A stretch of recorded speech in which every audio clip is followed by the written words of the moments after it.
Hello દોસ્તો, કેમ છો? સ્વાગત છે તમારું મારા યુટ્યુબ ચેનલ પર।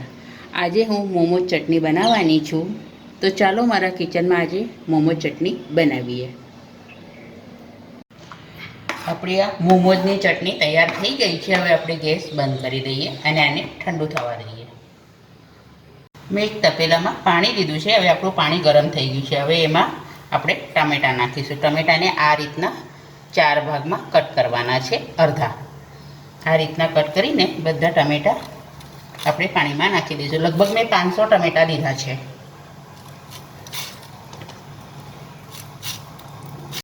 હવે આપણે આ કાશ્મીરી લાલ મરચાં છે સૂકા, એ હવે આપણે આમાં નાખીશું। લગભગ મેં 5 થી 6 મરચાં લીધા છે, એના ઝીણા કટકા કર્યા છે। 2 ઇંચ જેટલું આદું લીધું છે, એ પણ આપણે નાખી દઈશું પાણીમાં।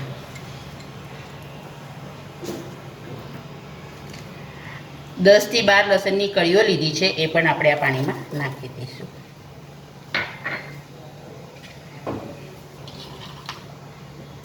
આ લીલા ધાણાની ડાળકીઓ છે, પાના નથી લેવાના, એકલી ડાળકીઓ જ લેવાની, એ પણ આપણે આમાં નાખી દઈશું। એનાથી આમાં સ્વાદ બહુ ફાઇન લાગશે। આમાં મીઠું નાખીશું સ્વાદ પ્રમાણે। પહેલાં મિક્સ કરી લઈશું અને લગભગ આને 15 મિનિટ જેટલું થવા દઈશું। બફાઈ ગયું છે, હવે આપણે આને કાઢી લઈએ।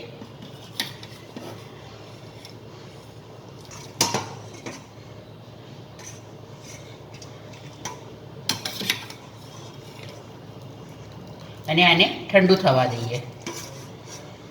હવે આપણું આ મિશ્રણ ઠંડુ થઈ ગયું છે। હવે આપણે આ ટમાટાના ઉપરની જે છાલ છે આપણે કાઢી લઈએ પહેલાં। હવે આપણે મિક્સરનું વાસણ લીધું છે, હવે એમાં આપણે આ બધું વાટી લઈશું।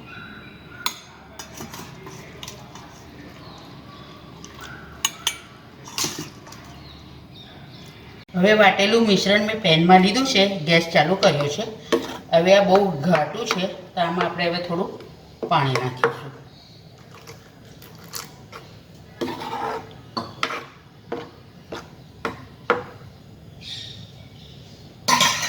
હવે આમાં સ્વાદ પ્રમાણે આપણે મીઠું નાખીશું।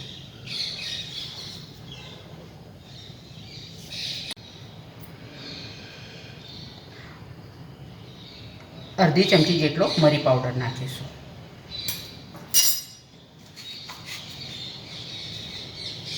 ચપટી જેટલો હિંગ નાખીશું આપણે, અને સ્વાદને બેલેન્સ કરવા આપણે અડધી ચમચી ખાંડ નાખીશું। પહેલાં હવે આપણે આ પહેલાં મિક્સ કરી લઈશું। ચમચી જેટલો ટોમેટો કેચઅપ નાખીશું।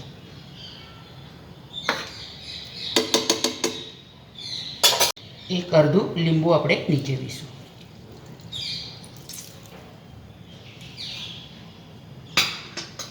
હવે આને લગભગ 5 મિનિટ માટે આપણે થવા દઈશું। આપણી આ મોમોઝની ચટણી તૈયાર થઈ ગઈ છે। હવે આપણે ગેસ બંધ કરી દઈએ અને આને ઠંડુ થવા દઈએ। તૈયાર છે મોમોઝની ચટણી। આજે મેં મોમોઝની ચટણી બનાવી છે, આ રીતના થઈ છે। આ તમે મોમોઝ જોડે, થેપલા જોડે, ગમે તે જોડે તમે ખાઈ શકો છો। તો આ તમને વિડીયો ગમ્યો હોય તો લાઈક કરજો, શેર કરજો, ચેનલ પર નવા હો તો સબસ્ક્રાઈબ જરૂરથી કરજો।